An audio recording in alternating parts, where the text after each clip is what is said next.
আজকের রেসিপিটি হলো মেথি শাক।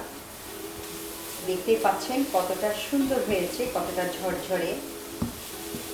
আর এটা একটু তিতা হয়, তারপরেও আমি যেভাবে করে দেখাবো সেই প্রসেস অনুযায়ী যদি আপনারা বাসায় তৈরি করেন তাহলে দেখতে পাবেন যে কতটা স্বাদ, কতটা মজা।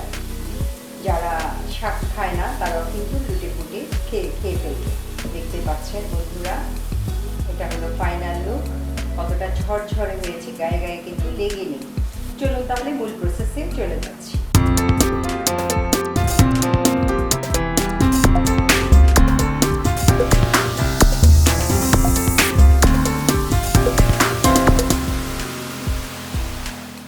আসসালামু আলাইকুম, মুক্তাস কিচেন থেকে আমি খালেদা মুক্তা আপনাদের সবাইকে জানাচ্ছি প্রীতিময় শুভেচ্ছা।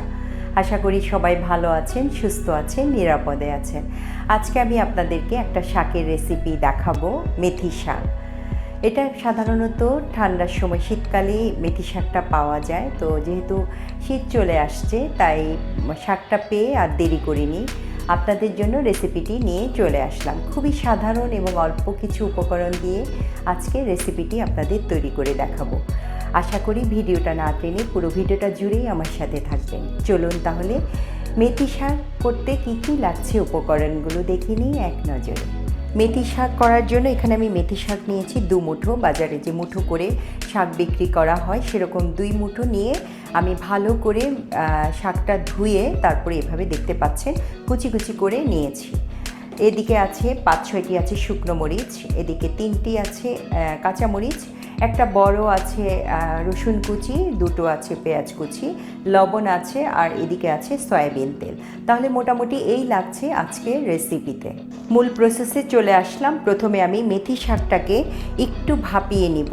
শাকের মধ্যে এমনিতেই পানি থাকে, আমি এই জন্য খুব সামান্য একটু পানি দিয়ে প্রথমে শাকটাকে আমি একটু ভাপিয়ে নিব। খুব সামান্য পানি দিব,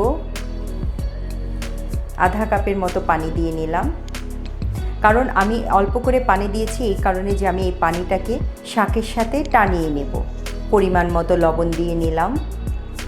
আর এই শাকটা সেদ্ধ করার সময় আমি 1 টেবিল চামচের মতো রসুন কুচি দিয়ে নিলাম আর 1 টেবিল চামচের মতো পেঁয়াজ কুচি দিয়ে নিলাম।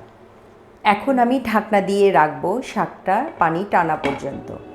ঢাকনাটা তুলে দেখছি কি অবস্থা, পানিটা একেবারেই টেনে গেছে। পানিটা আমি পুরোটাই কিন্তু টানিয়ে নিয়েছি বন্ধুরা, আপনারাও সেটা করবেন। আমি এখন শাকটাকে ঢেলে একটা প্যান বসিয়ে দিব চুলোয়। যেই প্যানে করে আমি শাকটা সেদ্ধ করেছি সেই প্যানটা আবার বসিয়ে দিলাম। দিয়ে এখন আমি 2 টেবিল চামচের মতো একটু তেল দিয়ে নিচ্ছি।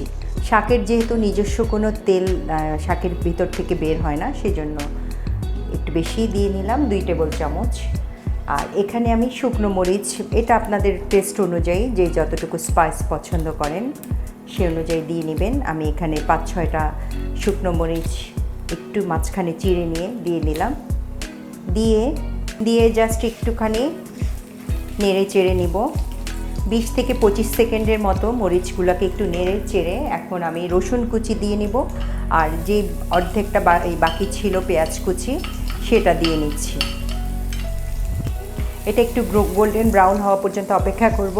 গোল্ডেন ব্রাউন হলে আমি শাকটা দিয়ে দিব। আর এই মেথি শাকটা আমি একটু বলে রাখছি বন্ধুরা, মেথি শাকটা কিন্তু একটু তিতা হয়। তো যারা করলা খেতে পারেন তাদের জন্য এই তিতাটা তেমন কোনো তিতা হবে না।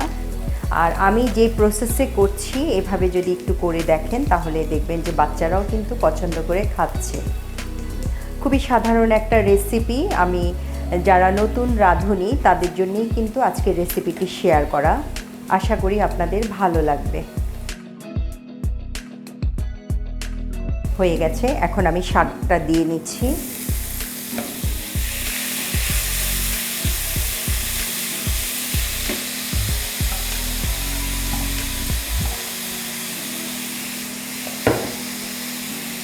এই পর্যায়ে একটু লবণ দেখে নিতে হবে।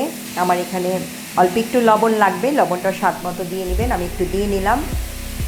আর এই পর্যায়ে এখন থেকে কিন্তু আমি আর ঢাকনা দিব না। আমি যতক্ষণ রান্না করব ঢাকনা ছাড়া হবে। তাতে হবে কি, এটা একটা টিপস বলতে পারেন, তাতে হবে কি ঢাকনা না দিলে আপনার শাকটা একেবারে সবুজ থাকবে, দেখতে ভালো লাগবে, আর দেখতে ভালো লাগলে কিন্তু খেতেও ভালো লাগে। ঢাকনা যদি দিয়ে দেন এই পর্যায়ে, তাহলে একটু লালচে টাইপের হয়ে যায়, সেজন্য চেষ্টা করবেন ঢাকনা না দিয়ে বাকি প্রসেসটা করে নিতে। আর আমি এই পর্যায়ে কাঁচা মরিচটাও দিয়ে নিচ্ছি। আমি আস্তই দিচ্ছি, যেহেতু আমি শুকনো মরিচ ভেঙে দিয়েছি। আপনারা চাইলে মাঝখানে ফেড়েও দিতে পারেন।